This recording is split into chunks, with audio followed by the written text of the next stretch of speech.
Hi friends, ഇന്നത്തെ വീഡിയോയിൽ നിങ്ങൾക്ക് കണ്ടാൽ തന്നെ മനസ്സിലാവും ഞാൻ എന്താ തയ്യാറാക്കാൻ പോകുന്നതെന്ന്.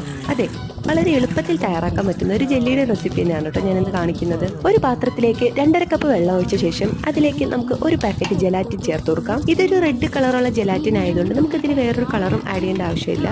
ഇനി മധുരത്തിന് ആവശ്യമായ പഞ്ചസാര കൂടെ ചേർത്ത് നല്ലതുപോലെ ഒന്ന് തിളപ്പിച്ച ശേഷം ഫ്ലെയിം ഓഫ് ചെയ്ത് നമുക്ക് ഇതിനൊന്ന് തണുപ്പിച്ചെടുക്കാം. അങ്ങനെ ജെല്ലി മിക്സ് ചൂടാറിയ ശേഷം ഞാൻ ഐസ് ട്രേയിലും ബാക്കിയുള്ളത് ഒരു ചെറിയ പാത്രത്തിലും കൂടെ ഒഴിച്ച് ഫ്രിഡ്ജിന് താഴത്തോട്ടാണ് വെക്കേണ്ടത്. പക്ഷെ ഞാൻ പെട്ടെന്ന് റെഡി ആവാനായിട്ട് ഫ്രീസറിലോട്ടാണ് കേട്ടോ വെച്ചത്. പിന്നെ 2 മണിക്കൂർ കഴിഞ്ഞ് ചെന്ന് തുറന്നു നോക്കിയപ്പോൾ നമുക്ക് ജെല്ലിയൊക്കെ നല്ല സെറ്റായിട്ട് തന്നെ കിട്ടിയിട്ടുണ്ട്. പക്ഷെ നമ്മൾ ഐസ് ട്രേയിൽ ഒഴിച്ചത് നല്ലതുപോലെ ഫ്ലോപ്പ് ആയിട്ടുണ്ട്. അത് ഓരോന്നും പാത്രത്തിലേക്ക് ഇട്ടപ്പോൾ തന്നെ നല്ലതുപോലെ അലിഞ്ഞു പോകുന്നുണ്ട്. പക്ഷെ കുഞ്ഞു പാത്രത്തിലേക്ക് ഒഴിച്ചു വെച്ചത് ഒരുവിധം സെറ്റായിട്ടുണ്ട്. അപ്പൊ കഴിച്ചപ്പോൾ നല്ല ടേസ്റ്റ് ഉണ്ടായിരുന്നു. പിന്നെ ഈ ബാക്കി മെൽറ്റ് ആയതൊക്കെ ഒന്നുകൂടെ ഈ പാത്രത്തിലേക്ക് ഒഴിച്ചൊന്ന് സെറ്റാക്കി പിറ്റേന്ന് രാവിലെ എടുത്ത് കട്ട് ചെയ്യുന്നതാണ് കേട്ടോ ഇപ്പൊ നിങ്ങൾ കാണുന്നത്. എന്തായാലും കഴിക്കാൻ നല്ല ടേസ്റ്റ് ഉണ്ട്. അപ്പൊ വീഡിയോ ഇഷ്ടമായ ലൈക്ക് ചെയ്യുക, ഷെയർ ചെയ്യുക, സബ്സ്ക്രൈബ് ചെയ്യുക.